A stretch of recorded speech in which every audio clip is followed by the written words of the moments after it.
वर्णिवेशरमणीयदर्शनम् मन्दहासरुचिराननाम्बुजम् पूजितं सुरनरोत्तमैर्मुदा धर्मनन्दनमहं विचिन्तये।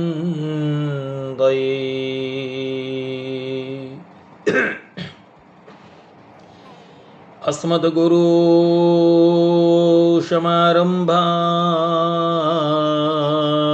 नाथयामुनमध्यमाम्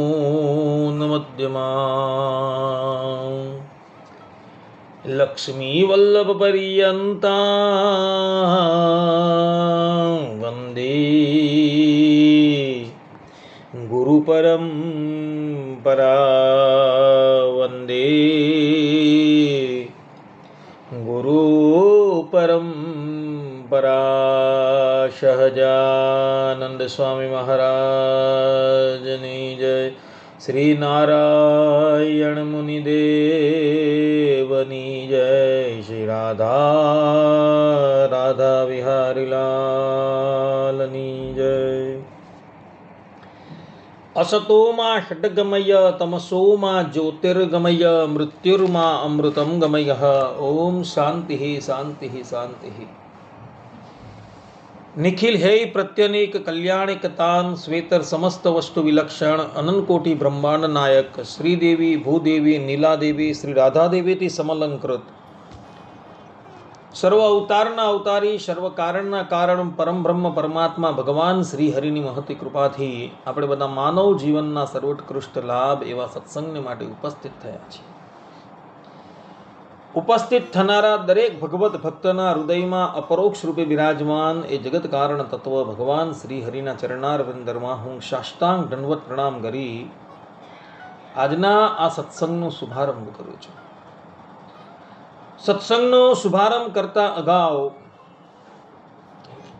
અમારા આત્મીય બંધુ આદરણીય રમેશભાઈ, જીતુભાઈ અને સંજયભાઈના પૂજ્ય પિતા પરમ ભાગવત જેવો અક્ષર નિવાસી થયા છે એ બદલ હું શોક વ્યક્ત કરું છું. ભગવાન સ્વામિનારાયણના અનન્ય આશ્રિત સુરા ખાચર ગધડા પ્રથમના 75મા વચનામૃતમાં કહે છે કે જેના કુળમાં ભગવાનનો એક ભક્ત થાય તો તેના 71 પરિયા ઉદ્ધરે છે, અર્થાત કે એની 71 પેઢીનું કલ્યાણ થાય છે. જ્યારે આ ઘરની અંદર તો ઘણા બધા ભગવાનના ભક્ત છે અને એમના પિતા પણ ભગવાનના ભક્ત હતા, ભગવાનના આશ્રિત હતા. એટલે એઓની સદગતિ વિશે તો કંઈ કહેવાનું રહેતું જ નથી. છતાં પણ લૌકિક રીતે એમના અક્ષરવાસ ઉપરાંત હું શોક વ્યક્ત કરું છું. અને હવે આપણે સત્સંગનો શુભારંભ કરીએ. તો શ્રીમદ ભાગવતના 7મ સ્કંદના 6ઠા અધ્યાયમાં સુરાસુર વંદિત પ્રહલાદજી કહે છે કે કૌમાર આચરેત પ્રાજ્ઞો ધર્માન ભાગવતાનિહ દુર્લભમ માનુષમ દે જન્મ તદપી અધ્રુવમ અર્થદમ. અર્થાત કે સંસારમાં મનુષ્ય જન્મ અત્યંત દુર્લભ છે. એના દ્વારા અવિનાશી પરમાત્માની પ્રાપ્તિ થઈ શકે છે, પરંતુ ખબર નહીં ક્યારે એનો અંત આવી જાય. તેથી બુદ્ધિમાન મનુષ્યએ ગડપણથી કે જુવાનીના ભરોસે ન રહેતા બાળપણમાં જ ભગવાનની પ્રાપ્તિ કરાવનારા સાધનોનું અનુષ્ઠાન કરી રહેવું જોઈએ. આ પ્રમાણે ભક્તરાજ પ્રહલાદ મનુષ્ય જન્મની દુર્લભતા બતાવે છે અને સાથે સાથે એવું પણ કહે છે કે આ મનુષ્ય જન્મ એ પાણીના પરપટા જેવો છે. ક્યારે એનો અંત આવી જાય એની ખબર નથી. માટે માનવે બાળપણથી જ ભગવાનની પ્રાપ્તિને અર્થે સાધનોના અનુષ્ઠાનમાં લાગી જવું જોઈએ. એ જ પ્રહલાદજી આ શ્રીમદ ભાગવતના 6 સ્કંદના 7મા સ્કંદના 6 અધ્યાયના બીજા શ્લોકમાં પણ કહે છે કે યથા હિ પુરુષસ્યેહ વિષ્ણોઃ પાદોપસર્પણમ યદેશ સર્વભૂતાનામ પ્રિય આત્મેશ્વરઃ સુરદ. અર્થાત કે આ મનુષ્ય જન્મમાં શ્રી ભગવાનના ચરણોનું શરણ લેવું એ જ જીવનની એકમાત્ર સફળતા છે. કારણ કે ભગવાન સમસ્ત પ્રાણીઓના સ્વામી, સુરદ, પ્રિયતમ અને આત્મા છે. આ પ્રમાણે કહી ભક્તરાજ પ્રહલાદજી અહીં એવું કહી રહ્યા છે કે ભગવાનની કૃપાથી જે મનુષ્ય દેહ પ્રાપ્ત થયો છે તેની સફળતા ક્યારે છે? તો શ્રીમદ નારાયણ ભગવાનના ચરણોનું શરણું લેવાથી જ આ મનુષ્ય જીવનની સફળતા છે. તે જ પ્રમાણે શ્રીમદ ભાગવતના પ્રથમ સ્કંદમાં સ્તુતજી કહે છે કે સવે પુંસામ પરો ધર્મ યતો ભક્તિ અધોક્ષજે. અર્થાત કે મનુષ્ય માત્રનો પરમ ધર્મ કયો? તો શ્રીમદ નારાયણ ભગવાનના ચરણારવિંદમાં જે ભક્તિ થવી એ જ મનુષ્ય માત્રનો પરમ ધર્મ છે. ભક્તિ શબ્દનો અર્થ શું થાય? તો ભક્તિ શબ્દનો અર્થ કરતા શ્રી વલ્લભાચાર્યજી શ્રીમદ ભાગવતની સુબોધિની ટીકામાં તથા સ્વામિનારાયણ સંપ્રદાયના પ્રકાંડ પંડિત નિત્યાનંદ સ્વામી શાંડિલ્ય સૂત્ર ભાષ્યમાં કહે છે કે ભક્તિમાં જે ભજ ધાતુ છે એનો અર્થ થાય છે સેવા, અને 3 પ્રત્યય છે તેનો અર્થ થાય છે પ્રેમ. પ્રેમપૂર્વક ભગવાનની જે સેવા કરવી, ભગવાનનું સ્મરણ કરવું એને ભક્તિ કહેવામાં આવે છે. તો આવી ભક્તિ કેટલા પ્રકારની છે? તો એનું વર્ણન કરતા શ્રીમદ ભાગવતના 7મ સ્કંદમાં ભક્તરાજ પ્રહલાદ હિરણ્યકશિપુને કહે છે કે શ્રવણમ કીર્તનમ વિષ્ણુઃ સ્મરણમ પાદ સેવનમ અર્ચનમ વંદનમ દાસ્યમ સખ્યમ આત્મનિવેદનમ ઇતિ નવવિધા ભક્તિ. અર્થાત કે પરીક્ષિત રાજા તથા વિદુરજીની જેમ ભગવાનના ગુણાનુવાદનું શ્રવણ કરવું એને શ્રવણ ભક્તિ કહેવાય છે.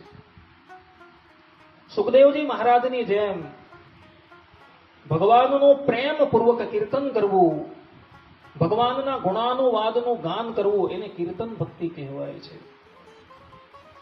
ભક્તરાજ પ્રહલાદની જેમ ભગવાનના નામનું સ્મરણ કરવું, ભગવાનની મૂર્તિનું ચિંતન કરવું એને સ્મરણ ભક્તિ કહેવાય છે. માતા લક્ષ્મીજીની જેમ શ્રીમદ નારાયણ ભગવાનના પાદનું સંવાહન કરવું એને પાદ સેવન ભક્તિ કહેવામાં આવે છે.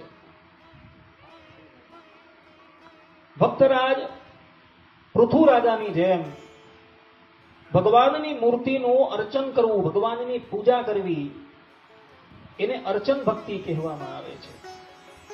ભક્તરાજ અક્રૂરની જેમ લાજ મૂકીને ભગવાન જે સ્થાન પરથી ગયા હોય એની એ રજની અંદર આળોતવું, એમને દંડવત પ્રણામ કરવા એને વંદન ભક્તિ કહેવાય છે.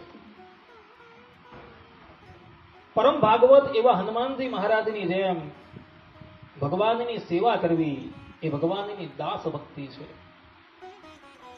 અર્જુનજીની જેમ ભગવાનની સાથે સખા ભાવ રાખવો એને સખ્ય ભક્તિ કહેવાય છે. તથા બલિ રાજાની જેમ તન મન અને ધન બધું જ ભગવાનના ચરણારવિંદની અંદર સમર્પણ કરી દેવું, એને આત્મનિવેદી ભક્તિ કહેવામાં આવે છે. તો આ 9 પ્રકારની ભક્તિ છે એ ભક્તિમાં સર્વશ્રેષ્ઠ ભક્તિ થઈ. તો ભગવાન સ્વામિનારાયણ ગગડા અંત્યના વચનામૃતમાં કહે છે કે જે ભક્તિએ કરીને ભક્તનું મન ભગવાનમાં સ્થિર થઈ જાય એને માટે એ ભક્તિ છે. આ 9 પ્રકારની ભક્તિ છે, તેમાં 8 પ્રકારની ભક્તિમાં તો કદાચ ધનનો પણ ઉપયોગ કરવો પડે, શારીરિક બળનો પણ ઉપયોગ કરવો પડે, પરંતુ એક ભક્તિ એવી છે કે જે ભક્તિ કરવામાં ક્યારેય પણ કોઈ શારીરિક શ્રમનો ઉપયોગ નથી કરવો પડતો કે ધનનો પણ ઉપયોગ નથી કરવો પડતો. અને એ ભક્તિનું નામ છે સ્મરણ ભક્તિ. સ્મરણ ભક્તિ એવી છે કે જે ભક્તિની અંદર માનવે કોઈ પણ જાતનો પરિશ્રમ કરવો પડતો નથી. કેવલ પ્રેમપૂર્વક ભગવાનનું સ્મરણ કરવું, ભગવાનનું ચિંતન કરવું, એનાથી મનુષ્ય પરમ પદને પ્રાપ્ત થઈ જાય છે. ગંગાપુત્ર ભીષ્મ વિષ્ણુ સહસ્ત્ર નામના પ્રારંભની અંદર જ કહે છે કે યશ્ય સ્મરણ માત્રેણ જન્મ સંસાર બંધનાત. અર્થાત કે જેનું સ્મરણ કરવા માત્રથી જ મનુષ્ય સંસારના બંધનોથી મુક્ત થઈ જાય છે. નારદ પુરાણમાં સંકાલિક ઋષિ કહે છે કે હરેર નામ હરેર નામૈવ કેવલમ કલૌ નાસ્ત્યેવ નાસ્ત્યેવ નાસ્ત્યેવ ગતિર અન્યથા. અર્થાત કે કલયુગમાં તો માત્ર ભગવાનના નામનો જ આશ્રય છે, ભગવાનનું નામ જ એકમાત્ર સાધન છે. કલયુગમાં તેના સિવાય મુક્તિ માટે બીજો કોઈ માર્ગ છે જ નહીં. કેવલ પ્રેમપૂર્વક જો ભગવાનનું સ્મરણ કરવામાં આવે તો આ કલયુગનો પ્રાણી દેહાંતે ભગવાનના ચરણારવિંદને પ્રાપ્ત થઈ જાય છે. શ્રીમદ ભાગવતના 12મા સ્કંદમાં સૂતજી કહે છે સંકીર્ત્યમાનો ભગવાન અનંતઃ શ્રુતાનો ભાવો વ્યસનમ હિ પુંસામ પ્રવિશ્ય ચિત્તમ વિધનોત્યશેષમ યથા તમો અર્કબ્ર ઇવાતિવાતઃ. અર્થાત કે ભગવાન અનંતના નામનું સંકીર્તન કરવાથી તે મનુષ્યના હૃદયમાં પ્રવેશ કરે છે અને તેના બધા પાપો અને દુઃખોને દૂર કરી નાખે છે, જેમ સૂર્ય અંધકારને દૂર કરે છે. શ્રીમદ નારાયણ ભગવાનનું પ્રેમપૂર્વક સ્મરણ કરવામાં આવે તો સ્મરણ કરવા માત્રથી જ ભગવાન એ સ્મરણ કરનારાના હૃદયની અંદર પ્રવેશ થઈ જાય છે. અને એ પ્રવેશ થઈ જાય એટલે તાપ છે, પાપ છે, એ બધાનો જ નાશ થઈ જાય છે. પદ્મ પુરાણમાં મહર્ષિ પુલસ્ત્ય ગંગાપુત્ર ભીષ્મને કહે છે કે નામનો હિ યાવદ શક્તિ પાપ નિર્હરણે હરિહે તાવત કર્તુમ ન શક્નોતિ પાતકમ પાતકી જનઃ. અર્થાત કે ભગવાન શ્રી હરિના નામમાં જેટલી પાપનો નાશ કરવાની શક્તિ છે એટલા પાપ તો મોટામાં મોટા પાપી પણ કરી શકતા નથી.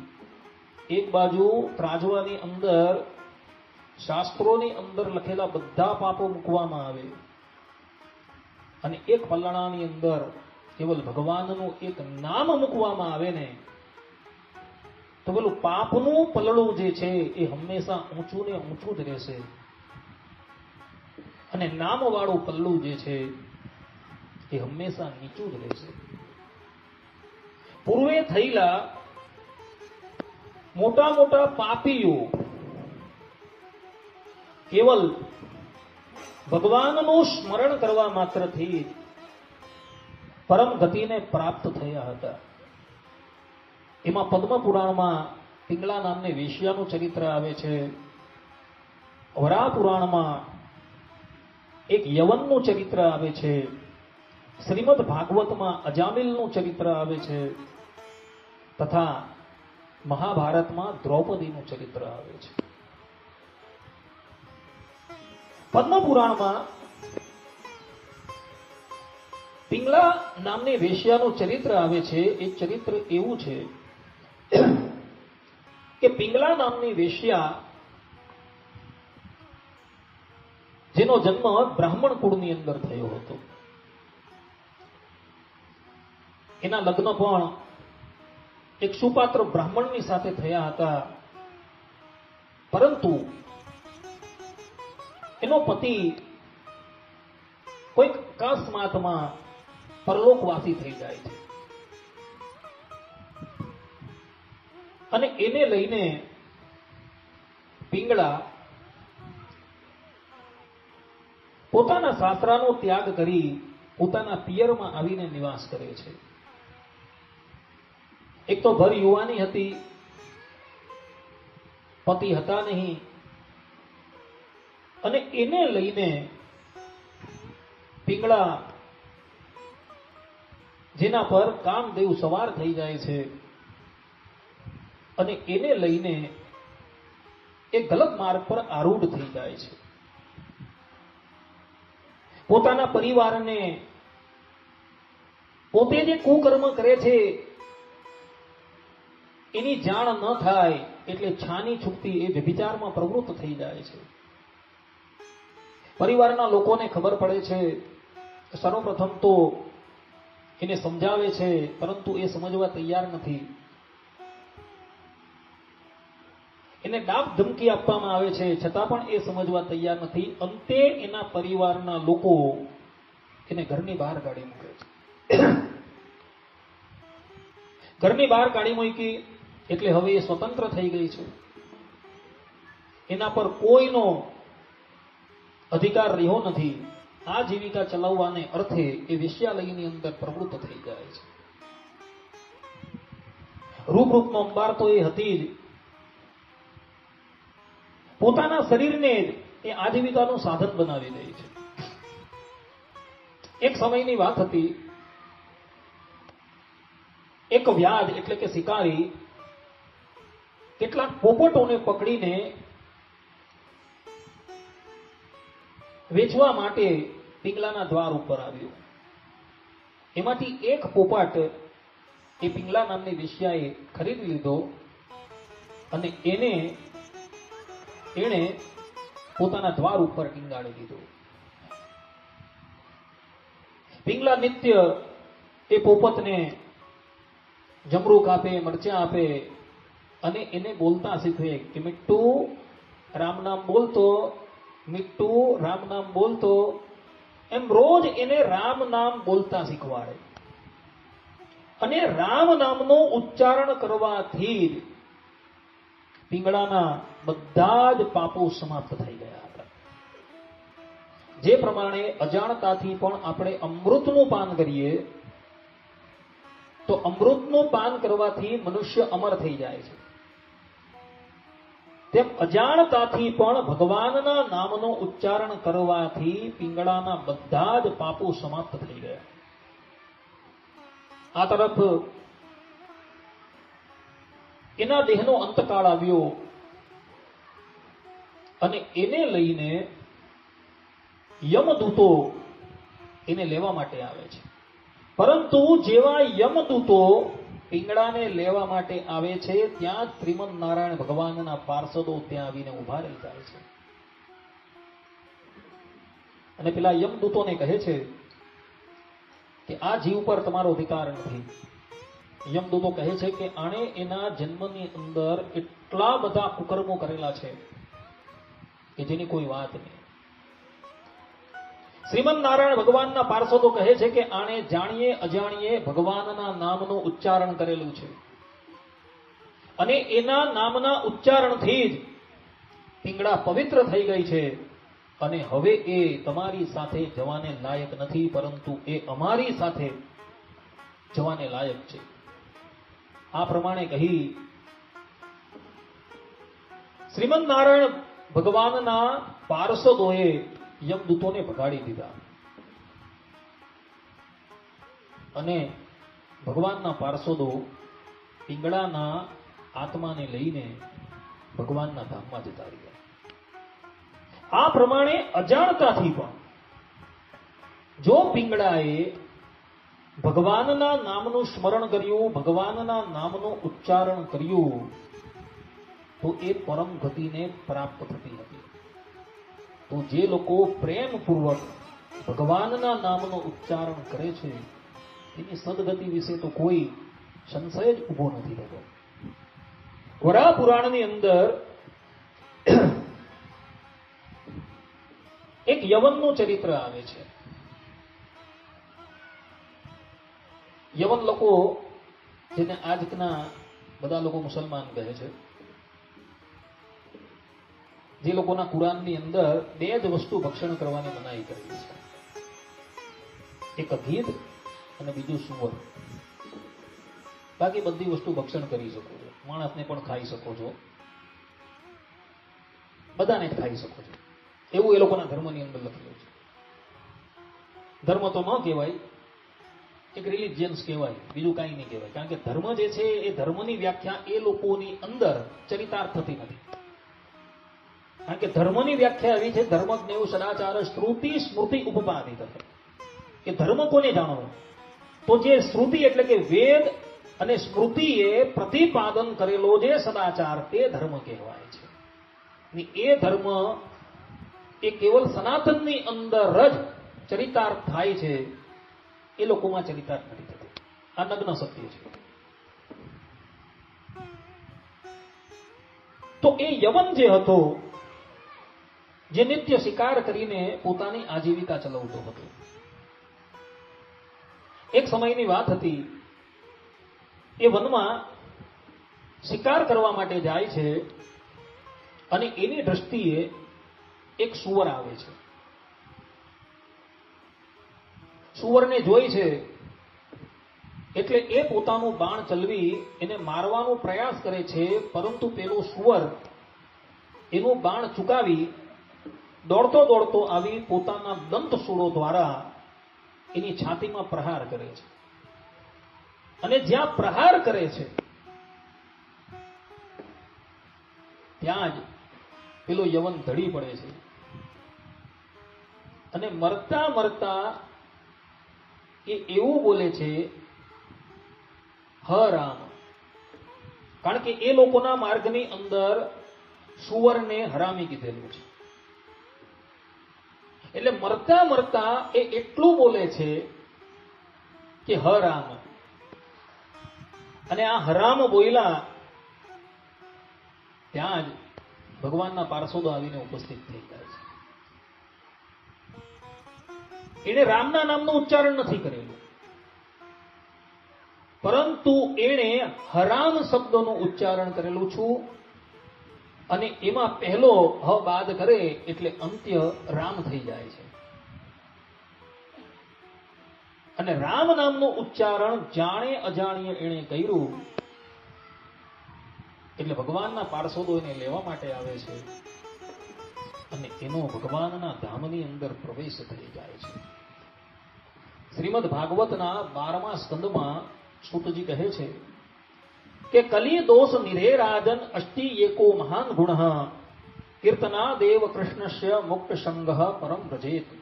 અર્થાત કે હે રાજન, કલિયુગ દોષોથી ભરેલું છે, છતાં તેમાં એક મહાન ગુણ છે. માત્ર ભગવાન શ્રી કૃષ્ણના નામના કીર્તનથી મનુષ્ય બંધનથી મુક્ત થઈ પરમ પદની પ્રાપ્તિ કરે છે. ઇતિહાસ અને પુરાણમાં દ્રૌપદીજીનું ચરિત્ર આવે છે.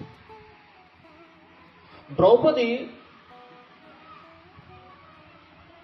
એ પતિવ્રતાનું પણ નેતૃત્વ કરે છે, સ્ત્રી ભક્તોનું પણ નેતૃત્વ કરે છે અને શરણાગત ભક્તોનું પણ એ નેતૃત્વ કરે છે. આમ ત્રણ વસ્તુઓ એક જગ્યાએ જો કોઈ દેખાય તો એ દ્રૌપદીના પાત્રની અંદર છે. આજકાલના ટીવી વાળાઓએ એના એ પાત્રને યોગ્ય ન્યાય નથી આપેલો અને બહુ જ ખરાબ રીતે એને બતાવેલ છે. દ્રૌપદીના લગ્ન 5 પાંડવોની સાથે થયા છે. અને એને લઈને આજનો પણ સમાજ દ્રૌપદીની ઉપર ઉંગલી નિર્દેશ કરે છે. શાસ્ત્રોના મર્મને જાણ્યા વગર, આગળ પાછળનો ઇતિહાસ જાણ્યા વગર લોકો જેમ ભાવે તેમ આજે પણ આ પાત્રને ભોગવતા જોવા મળે છે. દ્રૌપદીએ પૂર્વજન્મની અંદર એવું વરદાન માંગેલું હતું કે મારો પતિ હોય એ ધર્મનિષ્ઠ હોવો જોઈએ, બલશાલી હોવો જોઈએ, પરાક્રમી હોવો જોઈએ, રૂપનો અંબાર હોવો જોઈએ અને વેદ વેદાંગનો પ્રારંગત પંડિત હોવો જોઈએ. હવે આ 5 વસ્તુ એક સ્થાન પર મળવી અશક્ય હોવાથી અને 5 વખત એને વરદાન માંગેલું હતું એટલે ભગવાન શંકરે એને કહ્યું હતું કે તારા 5 પતિ થશે.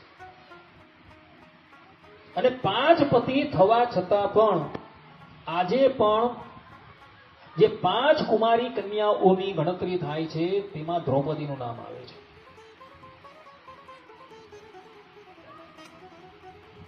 પોતાના એક પતિની પાસે જાય અને પછી એ પાછી આવે ત્યારે પોતાના આખા શરીરને અગ્નિને સમર્પિત કરીને એમાંથી નવી દ્રૌપદી બહાર નીકળતી હતી અને પછી એ બીજાની પાસે જતી હતી. હવે આ શાસ્ત્રોનો મર્મ લોકો જાણતા નથી એટલે લોકો એના પર ઉંગલી નિર્દેશ કરે છે. દ્રૌપદી એવા ભક્ત હતા કે એના રોમ રોમમાંથી કૃષ્ણ કૃષ્ણ કૃષ્ણ કૃષ્ણ એવો ધ્વનિ પ્રગટ થતો હતો અને એની પ્રેમરૂપી દોરીથી બંધાઈને ભગવાન શ્રી કૃષ્ણ વારે વારે ઇન્દ્રપ્રસ્થ પધારતા હતા. એક દિવસ ભગવાન શ્રી કૃષ્ણની પ્રિય પટરાણી સત્યભામાએ રૂકમણી દેવીને કહ્યું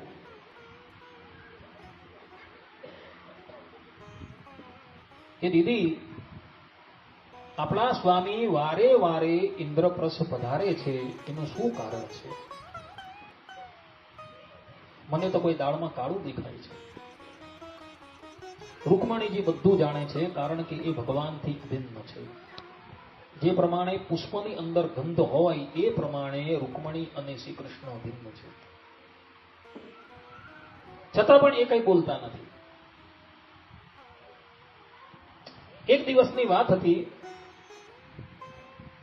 મહારાજા યુધિષ્ઠિર રાજસૂય યજ્ઞ કરવાના હતા અને ભગવાન શ્રી કૃષ્ણ પોતાના સમસ્ત પરિવારની સાથે એ રાજસૂય યજ્ઞમાં ઉપસ્થિત થાય છે. 16,108 રાણી છે. ભગવાન શ્રી કૃષ્ણના 1,77,188 દીકરા છે. એના પુત્ર છે, એના પૌત્ર છે, બધું જ લશ્કર ઇન્દ્રપ્રસ્થ પધારેલું છે. મહારાજા યુધિષ્ઠિરને ખબર પડી, એવો ભગવાન શ્રી કૃષ્ણની આગેવાની કરવાને અર્થે સામું જાય છે, પ્રેમથી નગરમાં પધરાવે છે. બધી જ રાણીઓને યથા યોગ્ય ઉતારા આપવામાં આવે છે. સત્યભામા અને રૂકમણીને પણ ઉતારા આપવામાં આવે છે અને બીજી બધી જે ભગવાન શ્રી કૃષ્ણની ધર્મપત્નીઓ હતી તેની સેવામાં તો અનેકો દાસી જોડાઈ જાય છે, પરંતુ સત્યભામા અને રૂકમણીની સેવામાં દ્રૌપદીજી જાતે જોડાઈ જાય છે અને ખૂબ પ્રેમપૂર્વક મહિમાથી એઓ ભગવાન શ્રી કૃષ્ણની ધર્મપત્નીઓની સેવા કરતા હોય છે. એક દિવસની વાત હતી, દ્રૌપદીજી પોતાના કેસ સંહારતા હતા. એવા સમયમાં સત્યભામા ત્યાં આવે છે અને કહે છે કે બહેના, તમે રહેવા દો, હું તમારા કેસ જે છે એ સંવારી દઉં છું. આ પ્રમાણે કહી સત્યભામા દ્રૌપદીજીના કેસ સંહારતા હોય છે અને કેસ સંહારતા એને સાંભળ્યું કે દ્રૌપદીજીના કેસમાંથી પણ કૃષ્ણ કૃષ્ણ કૃષ્ણની ધ્વનિ પ્રગટ થાય છે. સત્યભામાજીએ દ્રૌપદીજીના બીજા અંગોની અંદર પણ કાન લગાવીને સાંભળ્યું તો એ બધા જ રૂમોમાંથી કૃષ્ણ કૃષ્ણ કૃષ્ણ કૃષ્ણની ધ્વનિ પ્રગટ થતી હતી. સત્યભામાને સમજતા વાર ન લાગી. કે મારા સ્વામી વારે વારે ઇન્દ્રપ્રસ્થમાં રહેલા પાંડવોની પાસે અને એમાં એ ખાસ દ્રૌપદીની પાસે કેમ જાય છે? એનું કારણ આ છે કે દ્રૌપદીજીએ પોતાની પ્રેમ લક્ષણા ભક્તિથી ભગવાનને બાંધી દીધા છે.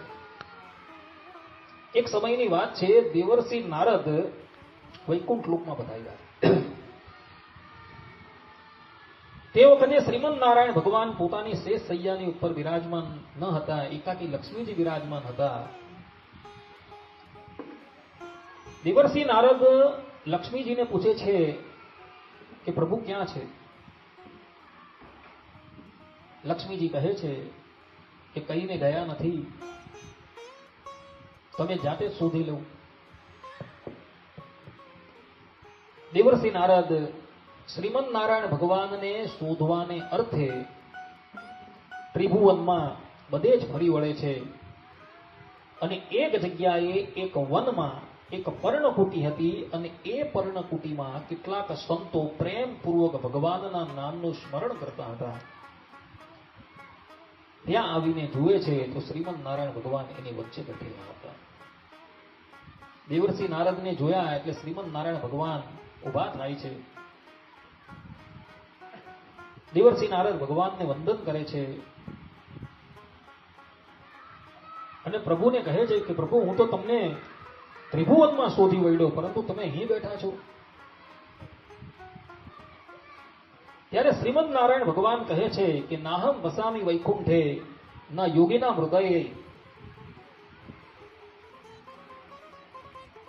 મદ ભક્ત યત્ર ગાયંત્રી તત્ર તિષ્ઠામિ નારદ. અર્થાત કે હે દેવર્ષિ, હું વૈકુંઠ લોકની અંદર વાસ નથી કરતો, નથી તો યોગીઓના હૃદયની અંદર વાસ કરતો, પરંતુ મારા ભક્તો જે સ્થાન પર પ્રેમપૂર્વક મારું કીર્તન કરતા હોય એ જ જગ્યાએ મારો વાસ હોય છે. તારે મને શોધવો હોય તો તું ત્યાં આવજે, ત્યાં તને મારા દર્શન થશે. અને એટલે માટે દ્રૌપદીજી પ્રેમપૂર્વક ભગવાનનું કીર્તન કરતા હતા, એટલે ભગવાન શ્રી કૃષ્ણ એની પ્રેમ રૂપી દોરીથી બંધાઈને એની પાસે આવતા હતા. પરંતુ આટલી ઊંચી સ્થિતિ પ્રાપ્ત થવા છતાં પણ ભગવાનના ભક્તો એક ગલતી કરે છે અને એને લઈને એનું બહુ મોટું પરિણામ ભોગવવું પડે છે. ભવિષ્ય પુરાણની અંદર કથા આવે છે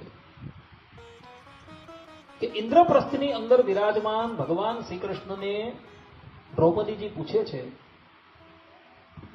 કે હે પ્રભુ, આપ શ્રીની કૃપાથી અમે ત્રિભુવનનું અવિચલ સામ્રાજ્ય પ્રાપ્ત કર્યું છે.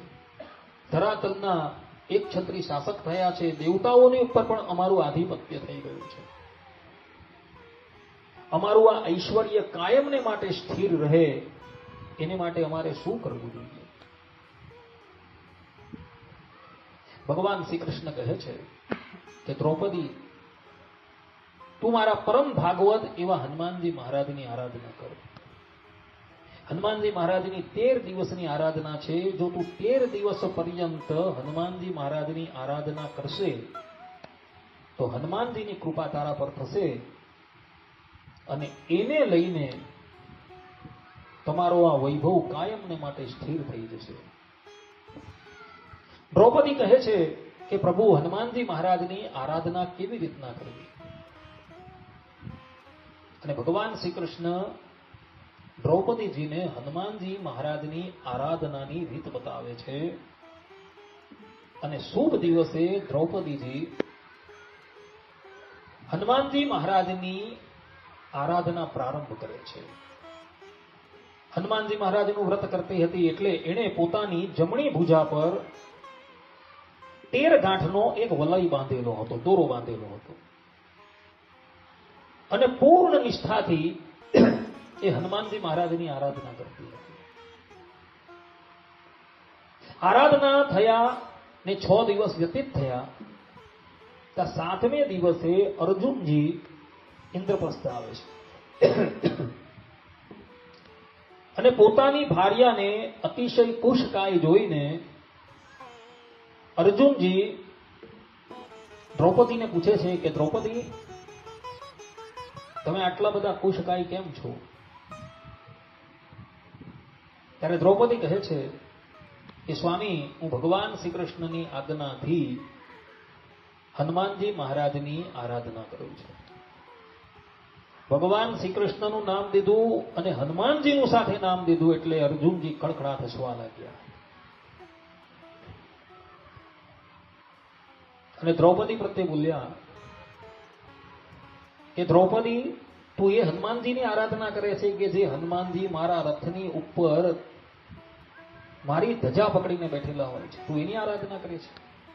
અને એ પણ એ શ્રી કૃષ્ણના કહેવાથી તું આરાધના કરે છે કે જે શ્રી કૃષ્ણ મારા સારથી તરીકે નિયુક્ત છે. માટે હું આજ્ઞા આપું છું, આરાધના બંધ કરી દે. દ્રૌપદીજી કહે છે કે સ્વામી, હવે 6 દિવસ વ્યતીત થઈ ગયા, 7 દિવસ બાકી છે, મને મારું વ્રત પૂર્ણ કરી દેવા દે. અર્જુનજી કહે કે નહીં, અત્યારે ને અત્યારે વ્રત બંધ કરી દે અને તારા હાથની ઉપર જે વલય બાંધેલું છે તે તોડી નાખ. ના કહેવા છતાં પણ અર્જુનજીના હઠાગ્રહથી દ્રૌપદીજીએ હનુમાનજીની આરાધના વચ્ચે જ મૂકી દીધી છે, વ્રતનો ભંગ કરી દીધો છે અને પોતાના હાથ પર જે 13 ગાંઠનો વલય હતો એ કાઢીને એણે એક પીપળાની પાસે મૂકી દીધો છે. અર્જુનજીએ અહંકારવશ હનુમાનજી મહારાજનું અપમાન કર્યું. ભગવાન શ્રી કૃષ્ણને એને જેમ ભાવે તેમ કહ્યું અને એને લઈને પાંડવોની બુદ્ધિ જે છે ભ્રષ્ટ થઈ જાય છે. ભગવાન બધું સહન કરી શકે પરંતુ પોતાના ભક્તોનો અપરાધ ક્યારેય પણ સહન કરી શકતા નથી. અહમ ભક્ત પરાધી. શ્રીમદ ભાગવતમાં અંબરીશ રાજાના પ્રસંગની અંદર ભગવાન શ્રી કૃષ્ણ કહે છે.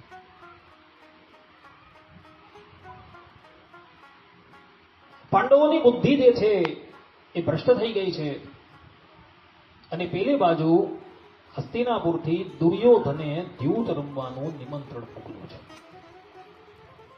અને જે પાંડવો ક્યારેય પણ પાસાની રમતથી રમવા તૈયાર ન હતા એ દ્યુત રમવાને અર્થે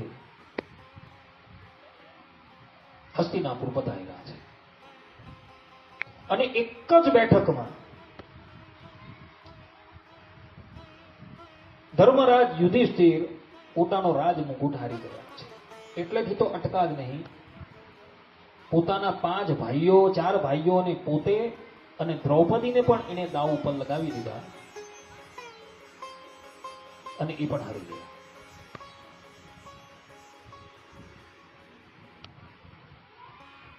દુર્યોધનની આજ્ઞાથી દુશાસન કેસ પકડીને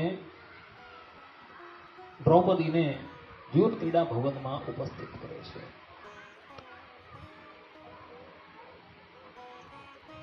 દ્રૌપદીના મનની અંદર એવું હતું કે આ સભાની અંદર ગંગાપુત્ર ભીષ્મ, આચાર્ય દ્રોણ, આચાર્ય કૃપ, મારા જ્યેષ્ઠ પિતા ધૃતરાષ્ટ્ર વિરાજમાન છે, એટલે કૌરવ મને કંઈ ન કરશે. પરંતુ એ લોકોને બધાને વિવશ જોયા, અંતે પોતાના પતિને પણ હારેલા જોયા અને દુર્યોધને દુશાસનને આજ્ઞા કરી કે દ્રૌપદીને વિવસ્ત્ર કરી દેવું.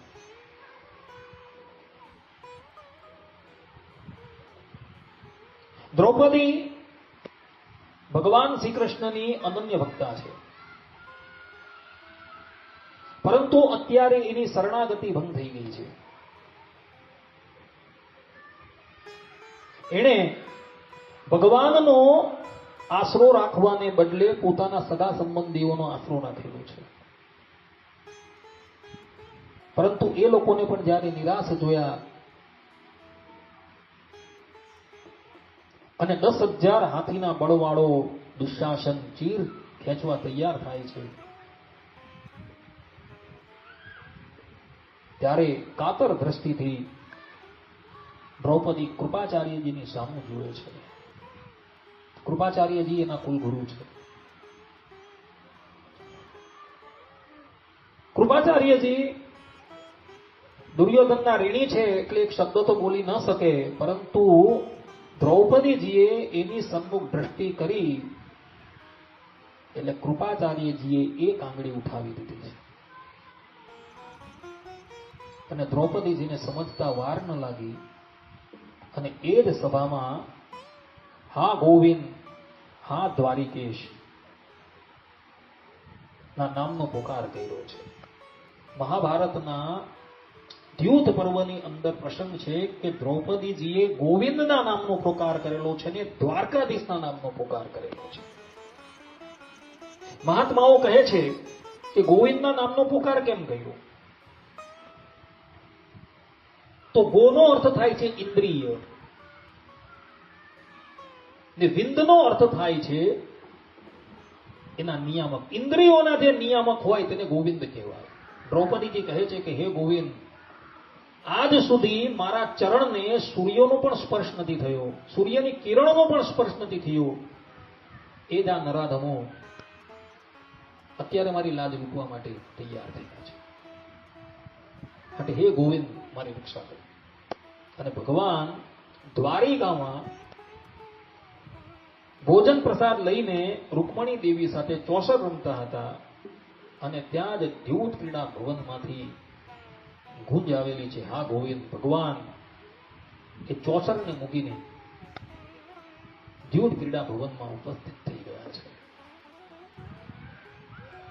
10,000 હાથીના બળવાળા દુશાસન ચીર ખેંચતા ખેંચતા થાકી ગયો, પરંતુ અનંતનો પ્રવેશ એ ચીરની અંદર થઈ ગયો એટલે એ ચીર જે છે અનંત થઈ ગયું છે. પછી અનંતનો ક્યારેય પણ પાર નથી આવતો. દુશાસન ખેંચ્યા જ કરે, પરંતુ ચીર પૂર્ણ નથી થયા. દ્રૌપદીજીના ચીર ભગવાને કેમ ભૂલ્યા? શા માટે દ્રૌપદીની રક્ષા કરવા માટે ભગવાન આવ્યા? તો એ સંબંધમાં શિવ પુરાણમાં એક કથા આવે છે. કથા એવી છે કે એક સમયે પર્વના સમય પર દ્રૌપદીજી પોતાની સખીઓને સાથે લઈને યમુનામાં સ્નાન કરવા માટે ગયા હતા. અને દ્રૌપદી જ્યાં સ્નાન કરતા હતા તેણે દૂર પ્રદેશમાં જોયું કે દુર્વાસા ઋષિ પણ સ્નાન કરે છે. દુર્વાસા ઋષિ પણ ત્યાં ઉભા સ્નાન કરતા હતા. પરંતુ યમુનાજીના વેગને લઈને દુર્વાસાનું અધો વસ્ત્ર જે છે એ નીકળી જાય છે. પાણીની અંદર હવે એ વિવસ્ત્ર થઈ ગયા છે. કાતર દ્રષ્ટિથી એ દ્રૌપદીની સામું જુએ છે. દ્રૌપદીને સમજતા વાર નથી લાગતી એટલે એ પોતાનો ઉપર્ણ હતો એ ઉપર્ણ પાણીના વહાવની અંદર વહેતો કરે છે અને દ્રૌપદી ના એ વસ્ત્રને લપેટીને દુર્વાસા ઋષિ બહાર નીકળે છે. જતા જતા દુર્વાસા ઋષિ દ્રૌપદીને આશીર્વાદ આપી જાય છે કે આજે તે મારી લાજ બચાવી છે, એક સમય એવો આવશે કે તારી લાજ જ્યારે દાવ પર લાગેલી હશે ત્યારે ભગવાન તારી લાજ બચાવવા માટે આવશે. આ કથા શિવ પુરાણની અંદર છે અને એટલે માટે ભગવાન શ્રી કૃષ્ણ દ્રૌપદીજીની લાજ બચાવવા માટે આવેલા છે. દ્યુત ક્રીડાની અંદર દ્રૌપદીના શાપના ભયથી ધૃતરાષ્ટ્ર એ લોકોનું રાજ્ય પાછું આપી દે છે. પરંતુ પુનઃ દુર્યોધન, શકુની ઇત્યાદિકની કુમંત્રણાથી ધૃતરાષ્ટ્ર પાંડવોને દ્યુત રમવા માટે બોલાવે છે અને તે વખતે દાવ પર હોય છે 12 વર્ષનો વનવાસ અને 1 વર્ષનો અજ્ઞાતવાસ. અને એ અજ્ઞાતવાસની અંદર પણ જો ભેદ ખુલી જાય તો પુનઃ 12 વર્ષનો વનવાસ અને 1 વર્ષનો અજ્ઞાતવાસ. એ શરત પર પાંડવ લોકો દ્યુત રમવા બેસે છે અને પહેલા જ દાવે એ લોકો હારી જાય છે. અને પાંડવો 13 વર્ષ માટે વનમાં જાય છે. શા માટે 13 વર્ષ માટે વનમાં જાય છે?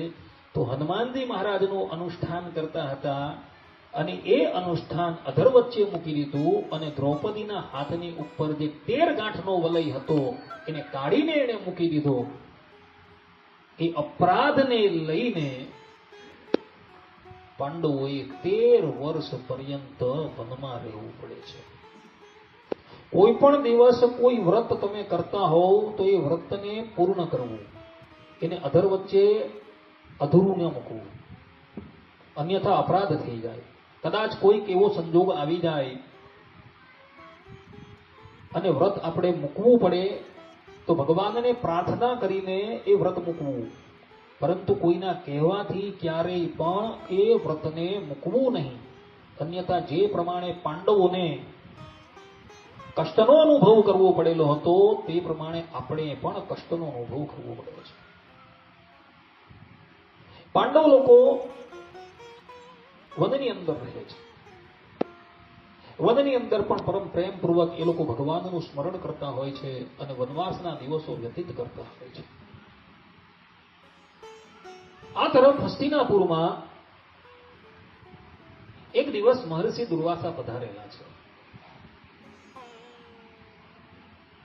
મહર્ષિ દુર્વાસા એટલે ભગવાન શંકરનો અંશાવતાર કહેવાય. અને સાપ જે છે એ એના જીભના ટેરવા પર હોય. કોઈ પણ વ્યક્તિ કંઈ પણ ભૂલ કરે એટલે તરત સાપ નીકળે. દુર્યોધને જોયું કે આ મુસીબત આવેલી છે, તમે મુસીબતને ઝેલવી તો પડવાની જ છે. તન મન અને ધનથી દુર્યોધને દુર્વાસાની ખૂબ સેવા કરી.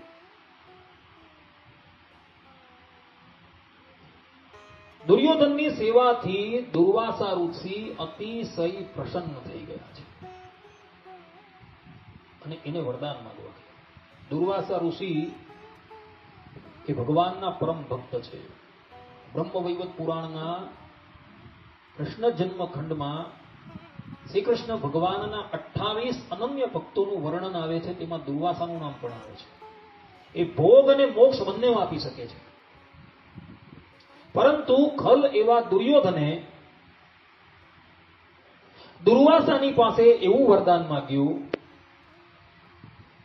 કે જે પ્રમાણે તમોએ અમારું આતિથ્ય સ્વીકાર કરેલું છે તે જ પ્રમાણે તમે પાંડવ ભાઈઓનું પણ આતિથ્ય સ્વીકાર કરો.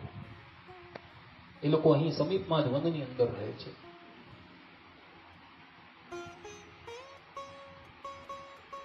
પરંતુ તમે એવા સમય પર જજો કે જ્યારે દ્રૌપદીજી ભોજન કરી ચૂકેલા હોય.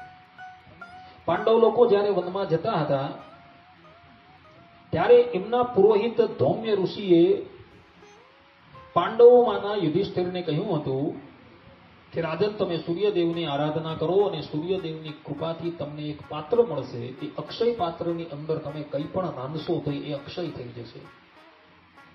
અને ધર્મરાજે સૂર્યદેવની આરાધના કરી હતી અને એ આરાધનાના ફલ રૂપે સૂર્યદેવે એમને એક પાત્ર આપેલું. જે પાત્રની અંદર કંઈ પણ રાંધવામાં આવે એ અક્ષય થઈ જાય.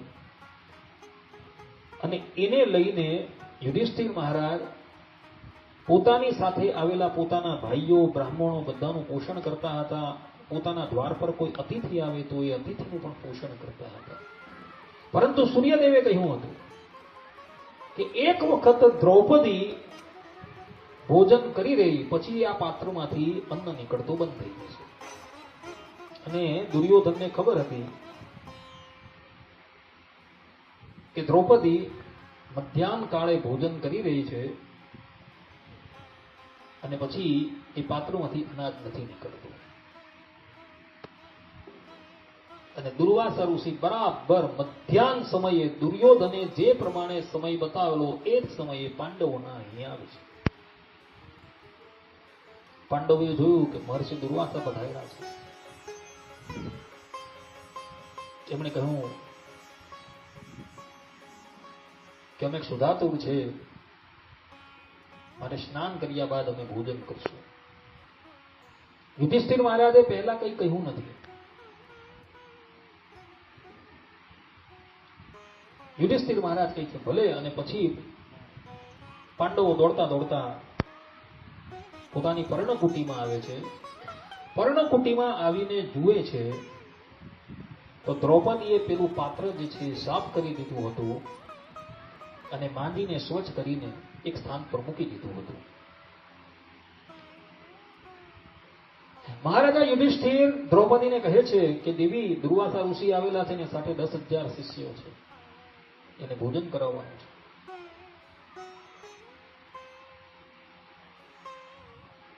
દુર્વાસા ઋષિનું નામ સાંભળ્યું ને ત્યાં જ દ્રૌપદી ગભરાઈ ગયા છે.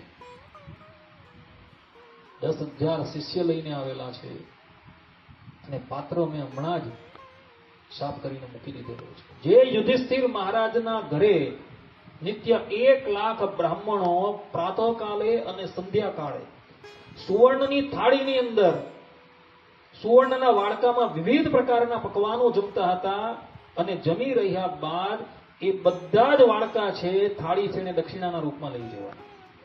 રાત્રિના વિશે આવે તો નવા પાત્ર, બીજે દિવસે આવે તો નવા પાત્ર. આટલો વૈભવ એનો હતો. એણે આજે 10,000 બ્રાહ્મણોને જમાડવા માટે ફાંફા મારવા પડે છે. યુધિષ્ઠિર આદિક તો શોકાતુર થઈ ગયા, પરંતુ દ્રૌપદીને ભગવાન શ્રી કૃષ્ણનો આશરો હતો અને મનોમન ભગવાન શ્રી કૃષ્ણને યાદ કરતા છે. અને દ્વારકાધીશ ત્યાં જ આવીને ઉભા રહી ગયા.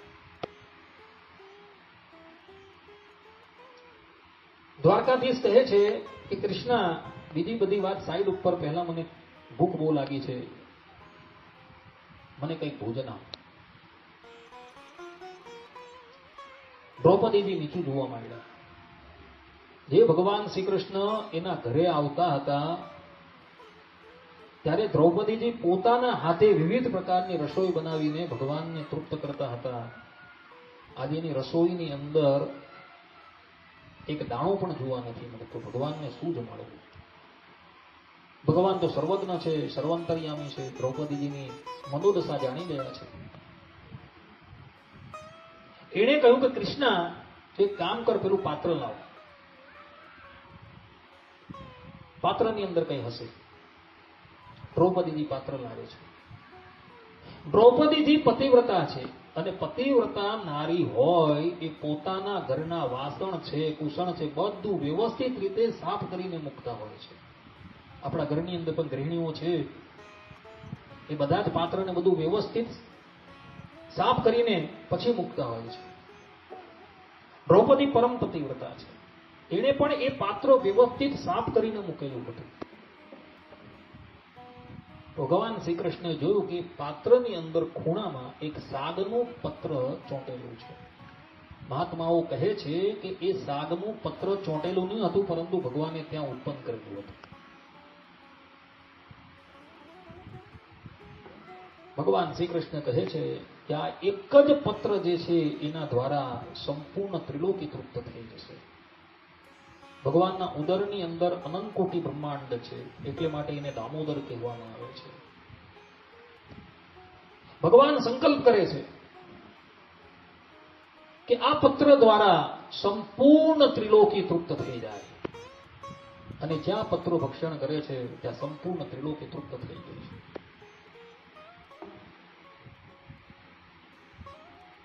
નદીએ સ્નાન કરતા દુર્વાસા ઋષિ અને એના શિષ્યોએ એવો અનુભવ કર્યો કે અમે લોકો એટલું બધું જમ્યા છે, એટલું બધું જમ્યા છે કે ગળા લગીને આવી ગયું છે. હવે એક દાણો પણ અંદર જાય એવું નથી. હમણાં પાંડવ લોકો આવી જશે બોલાવવા, તો આપણે શું કરશું? પાંડવોનો પ્રભાવ પણ અંબરીશ રાજા જેવો જ છે. અંબરીશ રાજાનો સ્વાદ હું ચાખી ચૂકેલો છું. માટે શિષ્યો તમે 10 દિશાઓમાં ભાગો બધા, અન્યથા લેને કે દેને પડ જાયંગે. પેલી બાજુ ભગવાન શ્રી કૃષ્ણ ભીમસેનને કહે છે કે ભીમસેન, તમે જાઓ અને દુર્વાસાને બોલાવી લાવો. ભીમસેન કહે કે ભલે. પેલી બાજુ બધા જ શિષ્યો ભાગી ગયા હતા, દુર્વાસા એકાકી ઉભા રહ્યા હતા.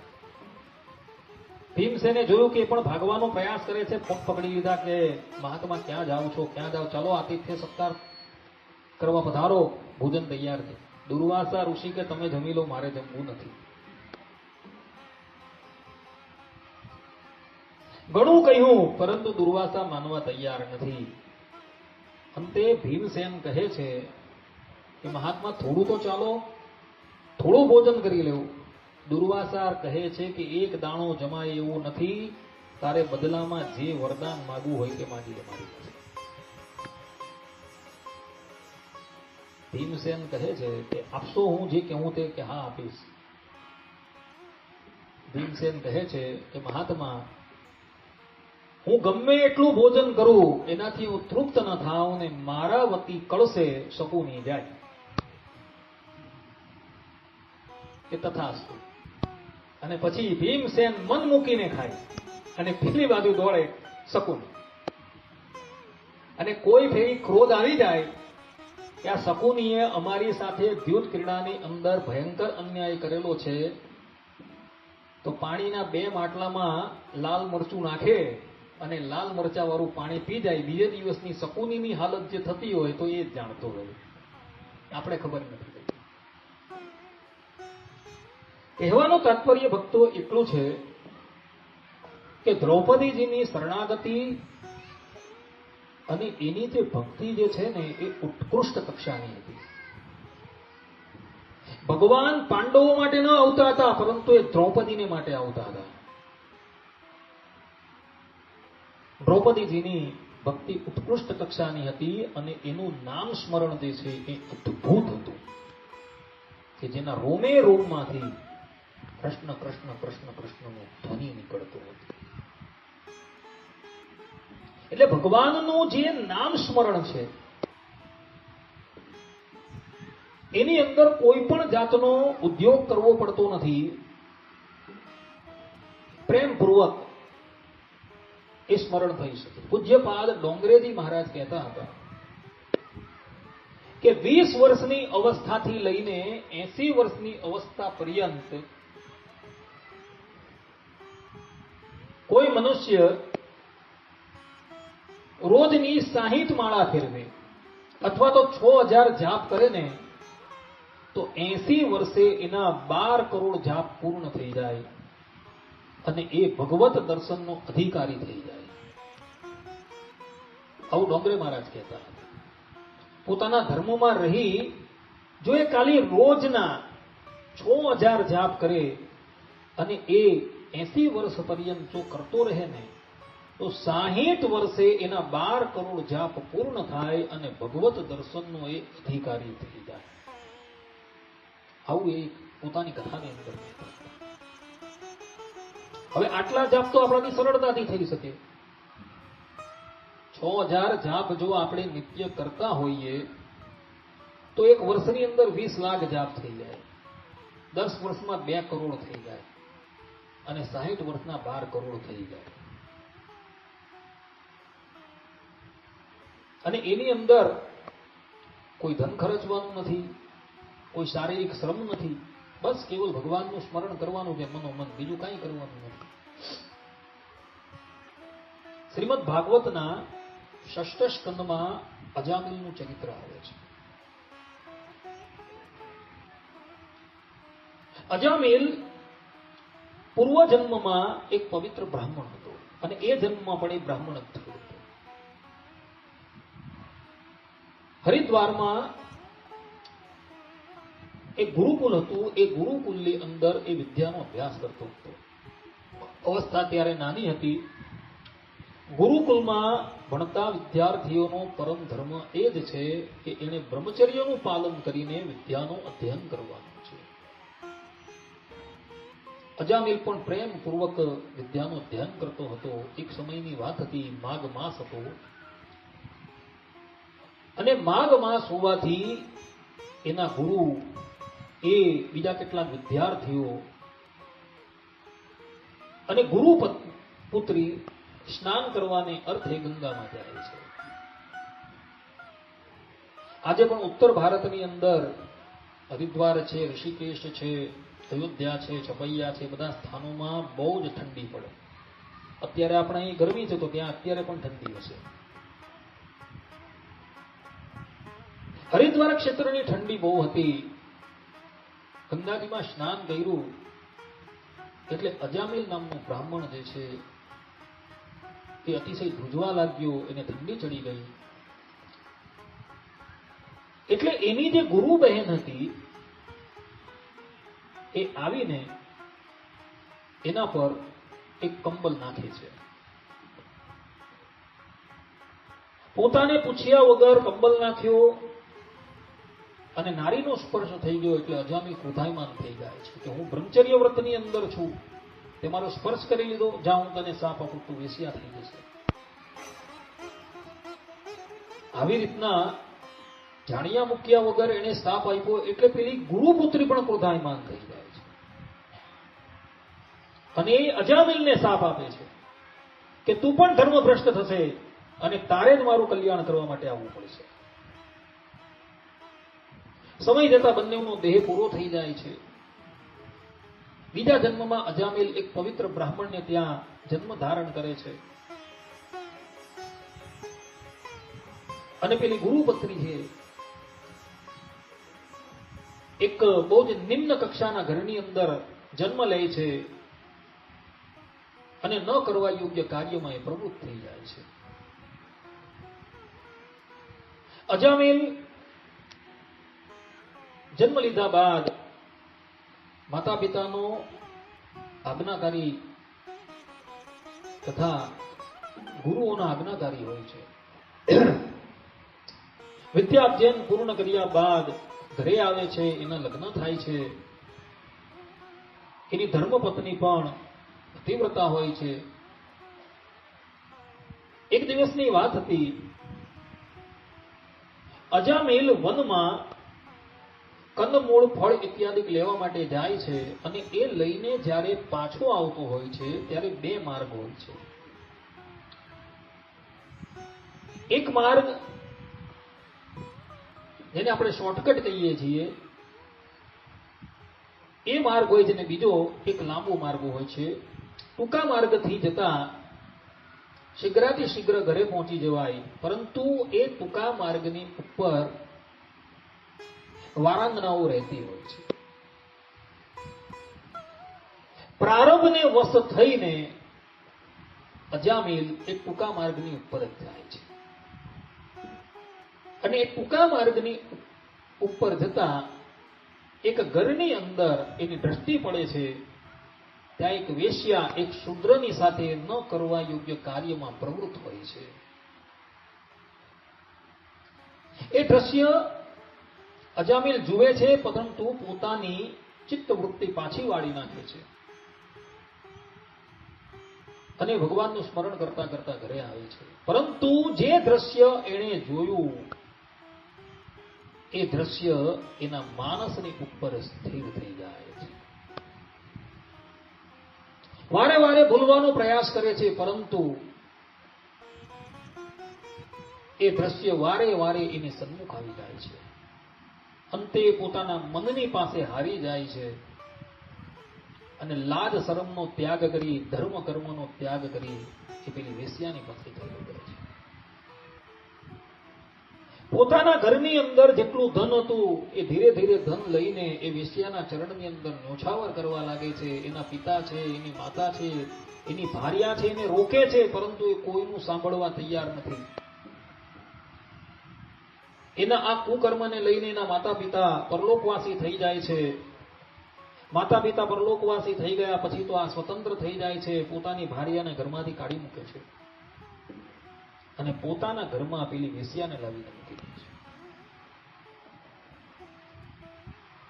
પેલી વેશ્યાને રાજી કરવાને અર્થે પોતાની પાસે જે ધન હતું એ તો બધું એને આપી જ દીધું. હવે ધનને માટે એ ચોરી કરવા લાગે છે, ડકેતી કરવા લાગે છે, લોકોને મારવા લાગે છે અને જે પણ કંઈક ધન મળે એ બધું ધન પેલી વેશ્યાને આપતો હોય. એમ કરતા કરતા અજામિલ એના થકી 9 બાળકોને ઉત્પન્ન કરે છે.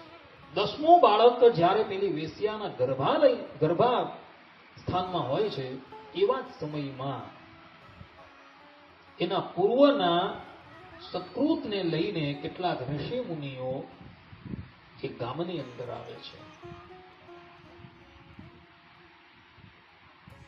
ગામના ચોરા પર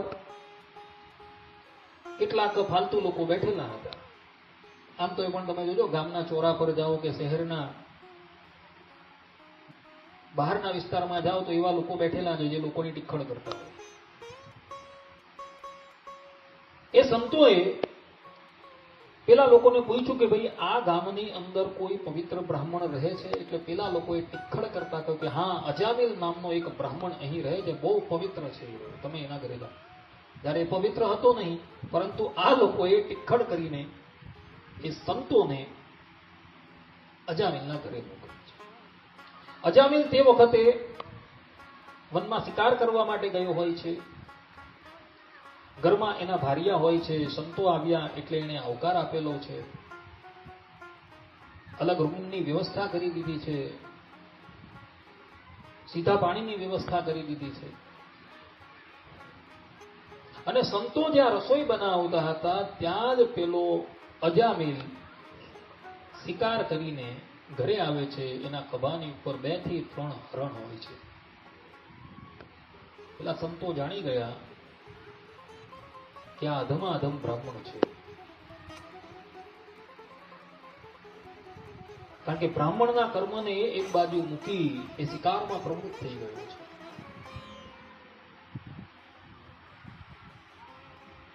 સંતોએ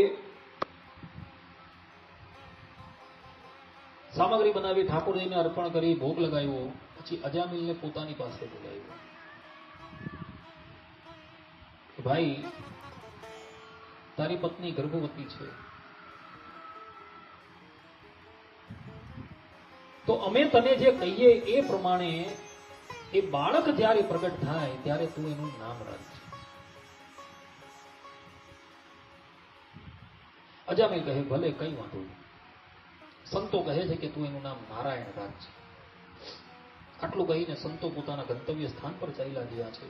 સમય જતા પેલી વેશ્યાના ગર્ભ થકી 10મા બાળકનો જન્મ થયો છે અને અજામિલે એનું નામ નારાયણ રાખ્યું છે. એ બાળકની અંદર અજામિલને એટલો બધો પ્રેમ, એ ખાતા પીતા બેસતા ઉઠતા એ હંમેશા પોતાના પુત્રના નામનું ઉચ્ચારણ કરે કે નારાયણ નારાયણ નારાયણ ક્યાં છે, અહીં આવ. ભોજન કરવા બેસે ત્યારે પણ સાથે, સૂઈ ત્યારે પણ સાથે, દરેક ક્રિયામાં એની સાથે જ હોય બાળક. આ બાજુ અજામિલનો કાળ આવી ગયો છે. એની 100 વર્ષની આયુષ્ય હતી, પરંતુ એના કુકર્મને લઈને યમદૂતો એને 20 વર્ષ પહેલા લેવા માટે આવી ગયા છે. જ્યાં યમદૂતોનો ભયાનક ચહેરો જુએ છે એટલે અજામિલના મુખમાંથી હા નારાયણ ધાજે, હા નારાયણ ધાજે, હા નારાયણ ધાજે આવો ઉદ્ગાર નીકળતો. એ પોતાના પુત્રને બોલાવે છે,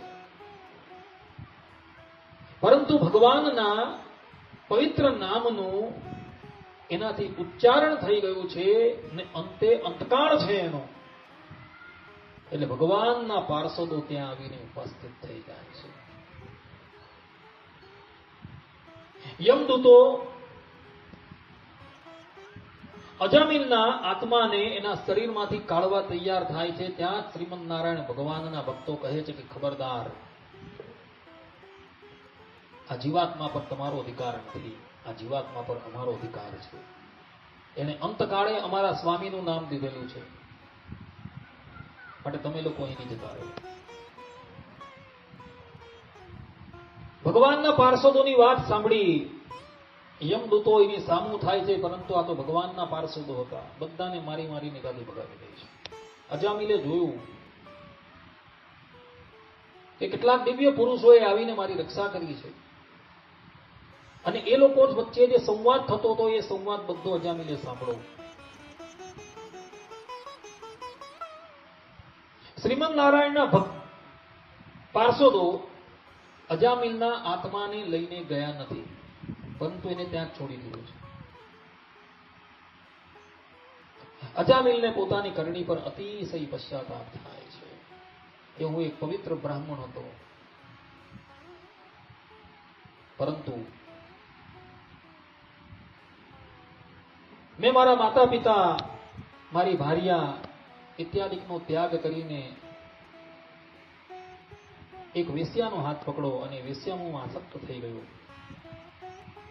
અને એને લઈને મારું પતન થયું. પછી તો એ પેલી વેશ્યા છે, પોતાના પુત્ર છે, બધાનો ત્યાગ કરી દે છે અને હરિદ્વાર ક્ષેત્રમાં આવે છે. હરિદ્વાર ક્ષેત્રમાં આવેલી ગંગાની અંદર એ સ્નાન કરે છે. સ્નાન કરવા માત્રથી એના રહ્યા સહ્યા બધા પાપ પણ સમાપ્ત થઈ જાય છે. ભગવાનનું નામનું ઉચ્ચારણ કરવાથી તો એના પાપ સમાપ્ત થઈ જ ગયા હતા, પરંતુ જે રહ્યા સહ્યા પાપ હતા એ બધા પાપો ગંગાજીમાં સ્નાન કરવાથી સમાપ્ત થઈ જાય છે, અજામિલ શુદ્ધ થઈ જાય છે. અને પછી એકાંતમાં બેસીને ભગવાનના નામનો જાપ કરવા લાગે છે. લગા 10 વર્ષ પર્યંત અજામિલ ધર્મનું અનુષ્ઠાન કરતો થકો ભગવાનના નામનું પરમ પ્રેમપૂર્વક સ્મરણ કરતો હતો અને એને લઈને 10 વર્ષ પછી પેલા ભગવાનના પાર્ષદો પુનઃ અજામિલની પાસે આવે છે અને એને લઈને એવું ભગવાનના ધામમાં જતા રહે છે.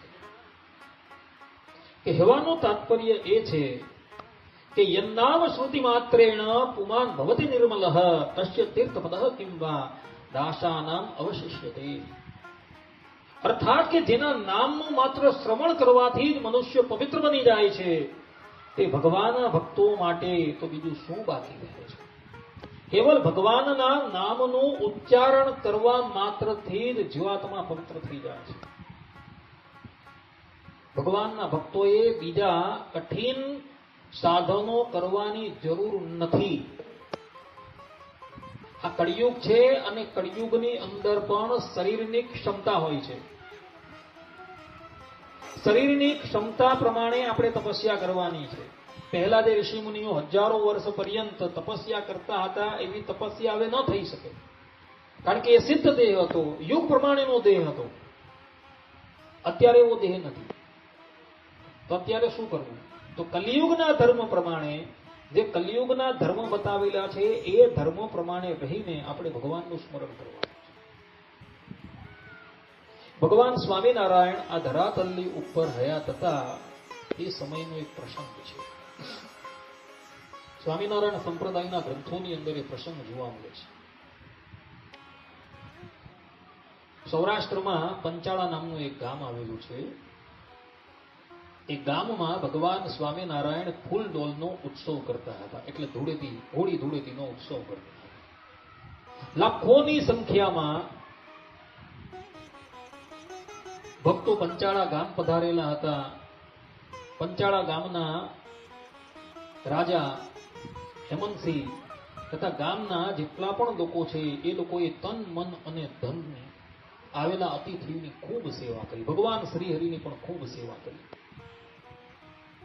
એ સેવાથી ભગવાન શ્રી હરિ ખૂબ પ્રસન્ન થયા અને એક દિવસ ગામના આગેવાનોને બોલાવ્યા અને કહ્યું કે તમે લોકોએ આ ઉત્સવમાં આવનારા ભક્તોની ખૂબ સેવા કરી છે,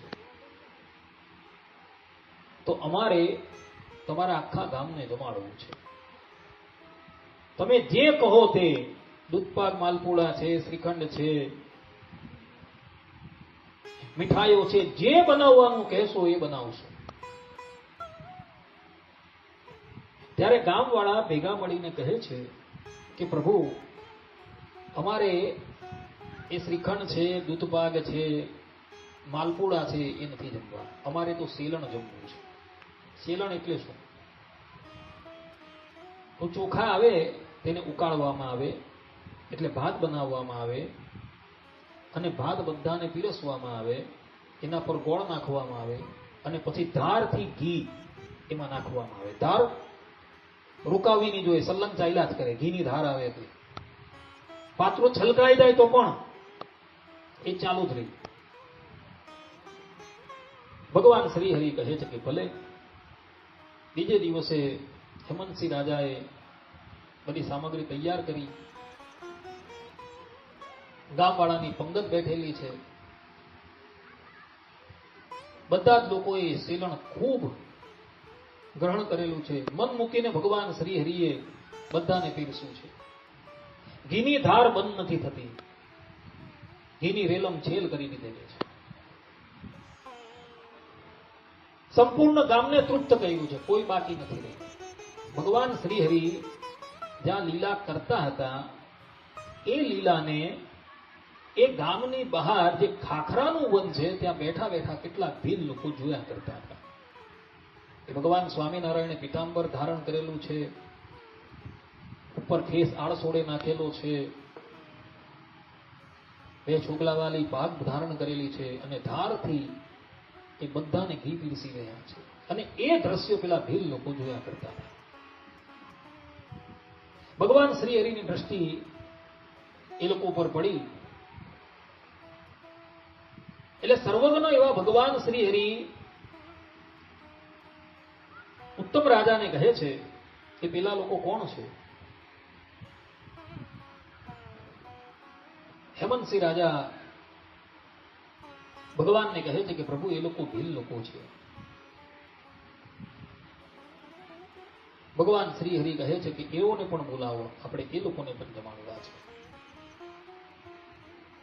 ભગવાનની આજ્ઞા થતા હેમંતસિંહ રાજાએ પોતાના સેવકોને મોકલી એ બધા ભીલ લોકોને બોલાવ્યા અને એ લોકોને પણ સેલન જમાડી તૃપ્ત કર્યા. હવે ભીલ લોકોનો તો આહાર તમે જાણતા હો, એ લોકો તો માંસ છે, મદિરા છે, એનું સેવન કરતા હો અને જીવનમાં પહેલી વખત આટલું સ્વાદિષ્ટ ભોજન એ લોકો જમ્યા એટલે એ લોકોએ તો મન મૂકીને એ ભોજન ગ્રહણ કર્યું. હવે એ ભીલોની અંદર એક ભીલ હતો, તેની વૃદ્ધાવસ્થા થઈ ગઈ અને એનો અંતકાળ આવી જાય છે. વૈદ લોકો ત્યાં આવે છે ને જોવા માટે અને એના પરિવારના લોકોને કહે છે કે હવે આ ડોસો બહુ રહેવાનો નથી, માટે એને જે ભાવતું હોય એ એને જમાડી દેવું, 1-2 દિવસનો મહેમાન છે. આટલું કહીને પેલા વૈદ લોકો ચાલ્યા ગયા. આ તરફ પેલા ભીલના પરિવારના લોકો પેલા ડોસાની પાસે આવે છે અને કહે છે કે બાપા તમારે કંઈક ખાવું છે? ત્યારે બાપા નખરો કરે છે કે તમે લોકો શું જમાડવાના મને? જે પેલા છોગલા વાળા એ પિતાંબર ધારીએ જે મને જે પેલું સેલણ જમાડેલું હતું એનો સ્વાદ આજે પણ મારી જીભની ઉપર છે, એ સ્વાદ હજુ ગયો નથી. અને જ્યાં આટલું બોલે છે ત્યાં જ એનો અંતકાળ આવી છે. અને ભગવાન સ્વામિનારાયણનું અંતકાળે નામ જીવ ઉપર આવે છે તો ભગવાન સ્વામિનારાયણ ત્યાં આવીને ઉભા રહી જાય છે. ભગવાન સ્વામિનારાયણના હાથમાં ઘડો હતો ઘીનો અને પેલા ભીલને કહી લે ઘી પાન કરવું છે? પેલો ભીલ કે જો પેલો આવ્યો છોગલા વાળો મને લેવા માટે, મને ઘી પાવા માટે આવેલો છે. આમ બોલતા બોલતા એનો દેહ પડી જાય છે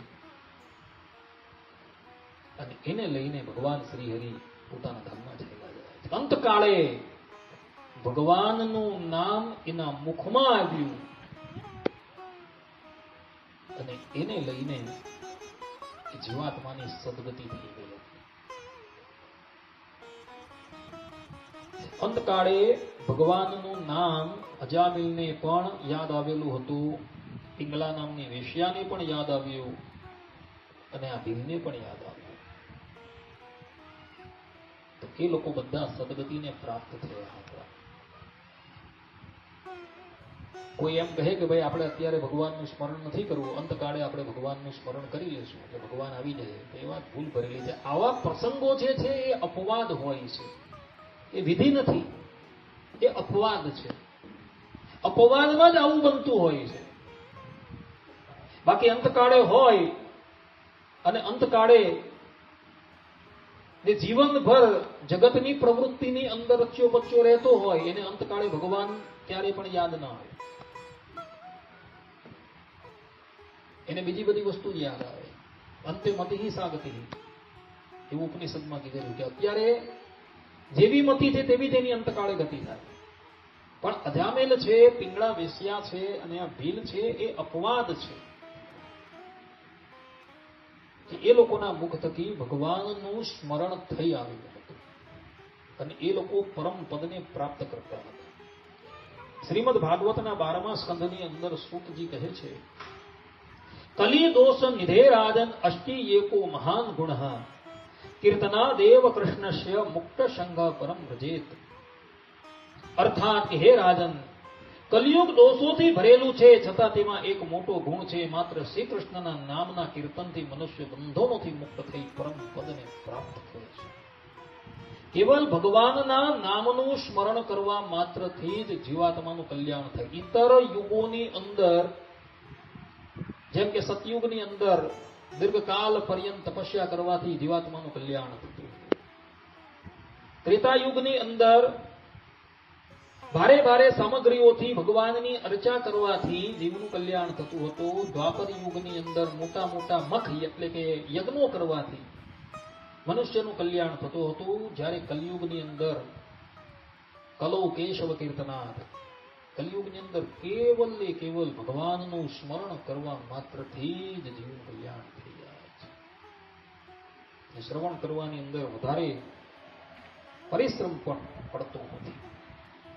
પદ્મ પુરાણમાં કહ્યું છે કે નામા અપરાધિકતાનામ નામાન એવ હરંત્યભમ અવિશ્રાંત્ય પ્રયુક્તાની તાન્યેવાર્થ કરાણી છે. અર્થાત કે નામનો જપ કરનાર પાસે નામના અપરાધો હોય તો પણ ભગવાનનું નામ જ તેના પાપોનો નાશ કરે છે, જો તે સતત નામ જપ કરતો રહે તો. ભગવાનના નામની અંદર એટલું બધું સામર્થ્ય છે કે કદાચ કોઈ જીવાત્માથી જાણતા અજાણતા પાપ થઈ જાય તો એ ભગવાનનું નામ સ્મરણ છે એ જ એના પાપોને ધોઈ નાખે છે.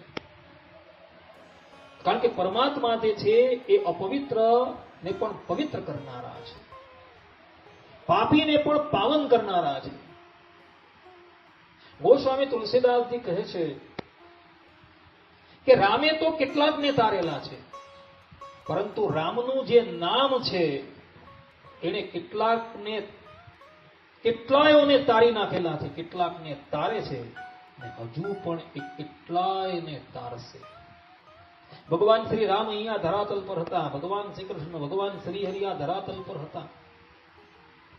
તેણે કેટલા જીવોનો ઉદ્ધાર કર્યો, પરંતુ એ લોકો ગયા પછી એમનું જે નામ છે એ આજે પણ ધરાતલની ઉપર વિદ્યમાન છે અને એ નામનો આશ્રય લઈને કેટલાય જીવાત્માઓ ભોપાર થઈ જાય છે. માટે કલિયુગની અંદર કેવલ આ નામનો જ સહારો લેવો જોઈએ, બીજું કાંઈ નહીં.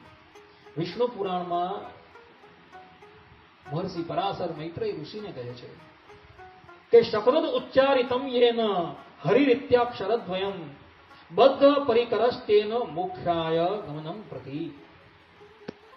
અર્થાત કે જે મનુષ્ય એક વાર પણ હરિ નામનું ઉચ્ચારણ કરે છે તે મુક્તિના માર્ગ તરફ આગળ વધવા માટે બંધાઈ જાય છે. એક વખત ભગવાનના નામનું ઉચ્ચારણ થઈ જાય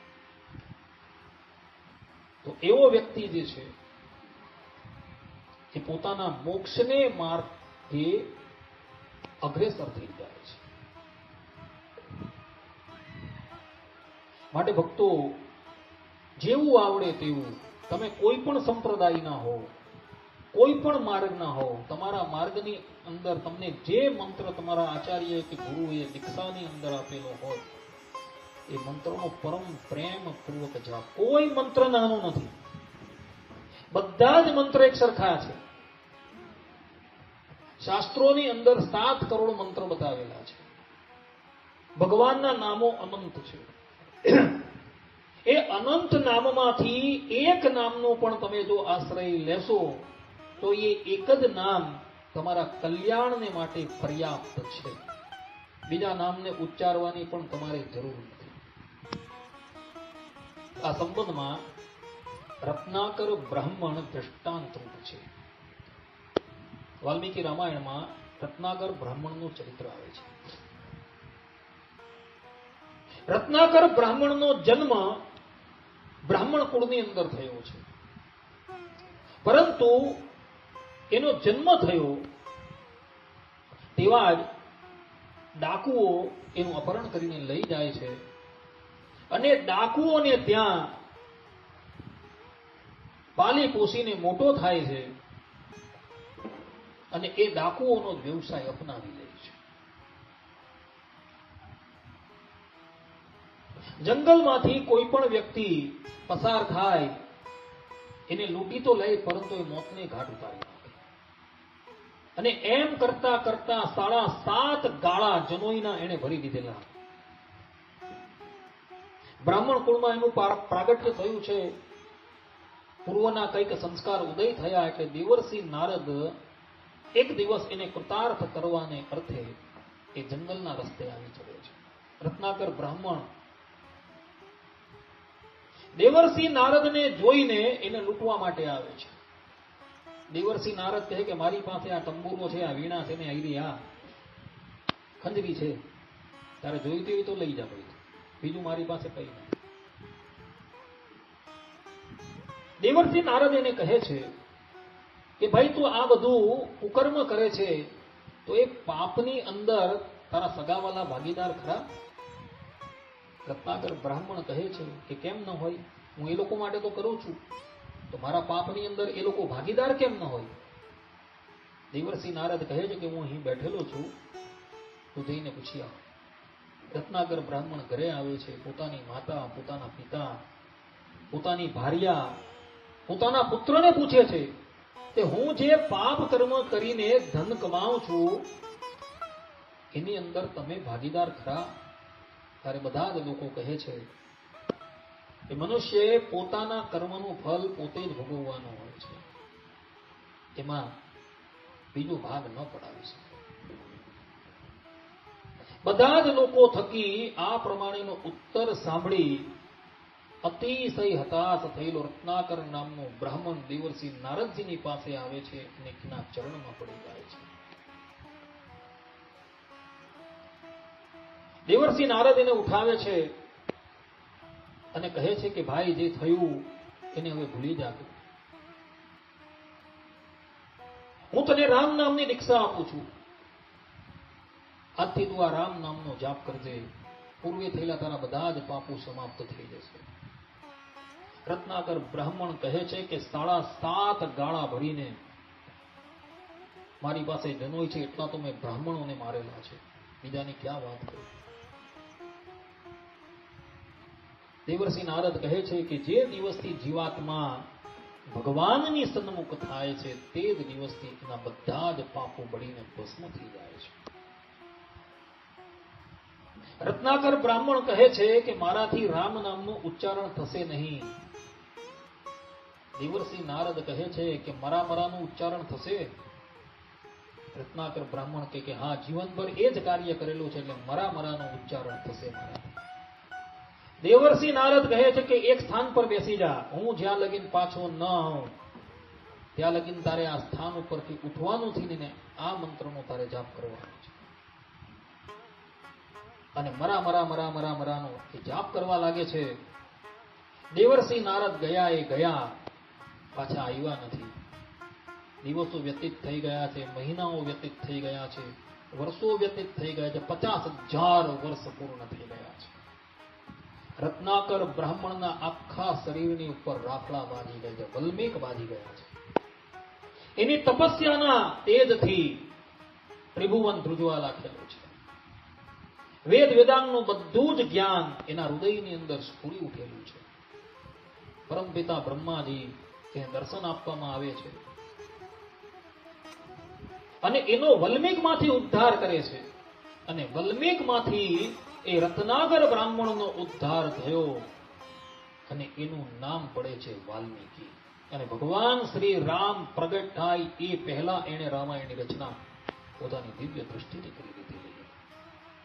કેવલ નામ સ્મરણના પ્રતાપથી રત્નાકર નામનો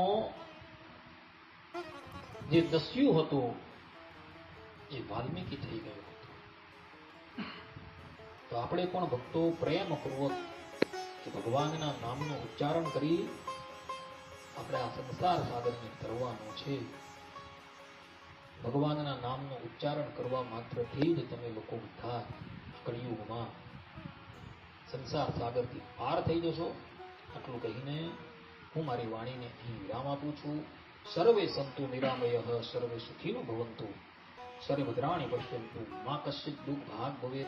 અસ્તુ. જય સ્વામિનારાયણ. શ્રીપતિમ શ્રીધરમ સર્વદેવેશ્વરમ ભક્તિધર્માત્મજમ વાસુદેવમ હરે માધવમ કેશવમ કામદમ કારણમ શ્રી સ્વામિનારાયણમ નીલકંઠમ ભજે સહજાનંદ સ્વામી મહારાજ. બધા જ ભગવત ભક્તોને જય સ્વામિનારાયણ, જય શ્રી કૃષ્ણ, જય શ્રી રામ, જય શ્રી મન્નારાયણ.